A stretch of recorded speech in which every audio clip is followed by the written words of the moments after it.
ये मोरिंगा गोरे जो हैं इसको मोरिंगा बोलते हैं, सजना भी बोलते हैं, मूंगे की फली भी कहते हैं। गैस ख़त्म हो गई थी तो मैंने इलेक्ट्रिकल चूल्हे के ऊपर रख दिया और मेरा खाना तैयार हो गया। खोल के देखते हैं इसकी क्या कंडीशन है। मैं ज़रा सा इलेक्ट्रिक का चूल्हे को बंद कर दूं। मैंने चूल्हा ऑफ़ कर दिया। गैस है इसमें थोड़ी सी। ये कुकर में मेरे सारे खाने तो कुकर में होते बनाता हूँ, आपको पता ही है। अभी ज़रा सा खोल के देखते हैं इसको, हमारी क्या कंडीशन है सालन की। मेरा ख्याल गैस इसका प्रेशर जो है रिलीज़ हो गया होगा, मैं डर रहा हूँ। थोड़ा सा प्रेशर देख लूँ इसका, रिलीज़ हो गया। सीटी हमने हटा दी, दूसरी सीटी से भी देख लिया इंशाल्लाह।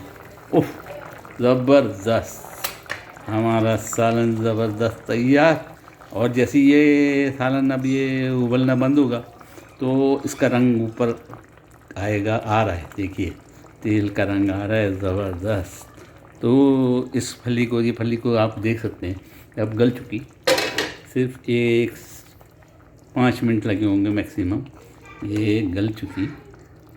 सालन का कलर ज़बरदस्त, खाने में भी ज़बरदस्त होगी। ये देखिए ये गल चुकी। मैं इसको टच करके आपको दिखाऊं कि ये देखिए इसमें के बीज गर्म है। इसके बीज बड़े टेस्टी होते हैं और अंदर बीज होते हैं। ये देखिए माशाल्लाह तबारक, हमारा सालन ज़बरदस्त किस्म का बन गया। उम्मीद है आप भी बनाएंगे। उम्मीद है ट्रिक इसमें आप देखिए 4 चीज़ें सालन के अंदर ट्रिक होती है जो डालने से सालन का मज़ा दुबाला हो जाता है। खशखाश हमारी पाकिस्तान में अवेलेबल है, इंडिया में अवेलेबल है, बांग्लादेश में यहाँ पे नहीं है, यहाँ बैंड है। खशखश, तिल, खोपरा, 3 चीज़ें हो गई।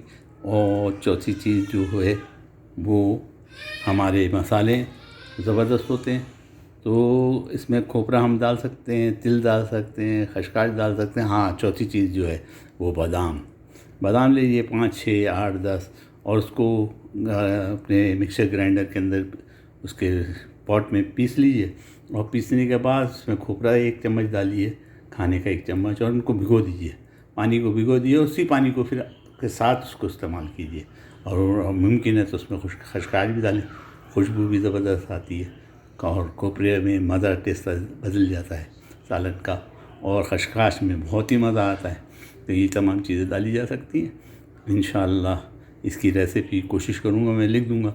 वैसे तो मैंने पूरी वीडियो में बता दिया है, आप बना लें और उसको सुन लें, देख लें। मेरे पास टाइम होगा तो मैं उसको भी लिख दूँगा। बहुत बहुत शुक्रिया।